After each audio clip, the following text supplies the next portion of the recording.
ଆମର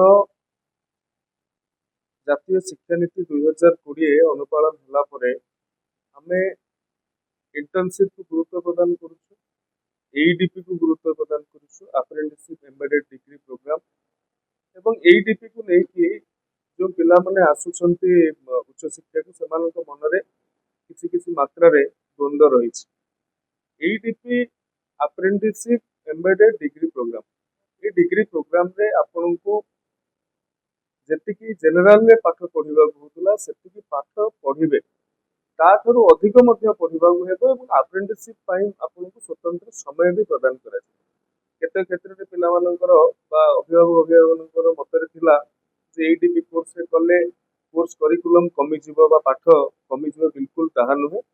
ଯାହା ଜେନେରାଲ ଷ୍ଟଡିଜରେ ଅଛି ତାର ଏଟା ଗୋଟେ ନିସ୍ ଭର୍ସନ ବା ତାର ଗୋଟେ ଏଟା ଅତ୍ୟନ୍ତ ଯୁଗ ଉପଯୋଗୀ ଏବଂ ଜାତୀୟ ଶିକ୍ଷାନୀତିକୁ ଆଲାଇନ୍ କରିକି ଏ ପାଠ୍ୟକ୍ରମ ହେଇଛି। ଆସନ୍ତା ଦିନମାନଙ୍କରେ କଲେଜ ଖୋଲିବ ଏବଂ ଜୁଲାଇ 10 ତାରିଖରେ ଆମେ ନୂଆ ଆଡମିସନ ନେବାର ମଧ୍ୟ ଯୋଜନା ରହିଛି। 16 ଆଡମିସନ ନେଲେ 16 ନୂଆ ପିଲାଙ୍କୁ କଲେଜରେ ପାଠ ପଢେଇଲେ ଯେଉଁ ସେମିଷ୍ଟାର ଗୁଡ଼ିକ ବିଳମ୍ବରେ ହେଉଥିଲା ବିଗତ ଦିନମାନଙ୍କରେ ଯେଉଁ ସାଧାରଣରେ ସମସ୍ତଙ୍କର ଗୋଟେ ଉତ୍କଣ୍ଠା ଥିଲା ଏବଂ ଗୋଟେ ଆବେଗ ଥିଲା ଯେ ପରୀକ୍ଷା ଏତେ ଡେରିରେ କାହିଁକି ହେଉଛି, ସେଇଟାକୁ ଆଡ଼େଇ ଦେଇପାରିବ ବୋଲି ମୁଁ ବିଶ୍ୱାସ କରୁଛି। ତେଣୁ ସୁପ୍ରିମକୋର୍ଟଙ୍କ ନିର୍ଦ୍ଦେଶନାମା ମଧ୍ୟ ରହିଛି ଏବଂ ଆମର ଯେଉଁ ଇଣ୍ଟରନାଲ କମିଟି ଅଛି, ଇଣ୍ଟରନାଲ କମିଟିରେ ମଧ୍ୟ ଯେଉଁ ଏସ୍ଓପି ଅଛି ସେଥିରେ କାଉନସିଲିଂ ପାଇଁ ମଧ୍ୟ ବ୍ୟବସ୍ଥା ଅଛି ଏବଂ କିଛି ଦିନ ପୂର୍ବରୁ ସତୀଶ୍ରୀ ସ୍କିମ୍ ଯେଉଁ ମୁଖ୍ୟମନ୍ତ୍ରୀ ଆମର ଉଦ୍ଘାଟନ କଲେ, ଲୋକାର୍ପଣ କଲେ, ସତୀଶ୍ରୀ ଆପ୍ ଠାରୁ ଆରମ୍ଭ କରିକି ସତୀଶ୍ରୀର ପୁରା କାର୍ଯ୍ୟକ୍ରମ ଇଏ ହେଉଛି ଗୋଟେ କାଉନସିଲିଂ ଆଧାରିତ କାର୍ଯ୍ୟକ୍ରମ ଯେଉଁଥିରେ ଅନଲାଇନ୍ କାଉନସିଲିଂ ହେବ। ଯେଉଁ ସି ବକ୍ସ ଅଛି ସେଣ୍ଟ୍ରାଲ ଗଭର୍ଣ୍ଣମେଣ୍ଟର ତାକୁ ମଧ୍ୟ ଏଥିରେ ଆଲାଇନ୍ କରାଯାଇଛି। ମହିଳା ଏବଂ ଶିଶୁ ବିକାଶ ମନ୍ତ୍ରାଳୟର ଯାହା ଯାହା କାଉନସିଲିଂ ଟେଲି ମାନସର ବ୍ୟବସ୍ଥା ଅଛି ତାକୁ ମଧ୍ୟ ଏଥିରେ ଆଲାଇନ୍ କରାଯାଇଛି।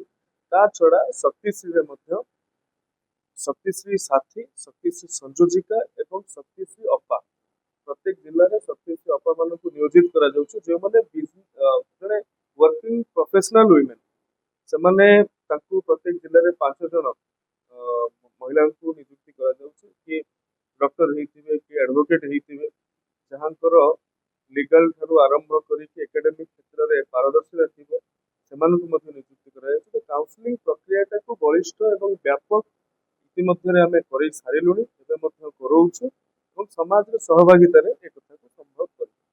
ସେଇ କଥା ତ ମୁଁ କହୁଛି, ସରକାର କାଉନସିଲର ପାଇଁ ଯେଉଁ ଇଣ୍ଟରନାଲ କମିଟି ଗଠନ କରାଯାଇଛି ସେମାନଙ୍କର କାମ କେବଳ କେସ୍ ଡିସ୍ପୋଜ କରିବା ନୁହେଁ, ଏସ୍ଓପିରେ ମଧ୍ୟ ଅଛି ସେମାନେ କାଉନସିଲିଂ କରିବେ।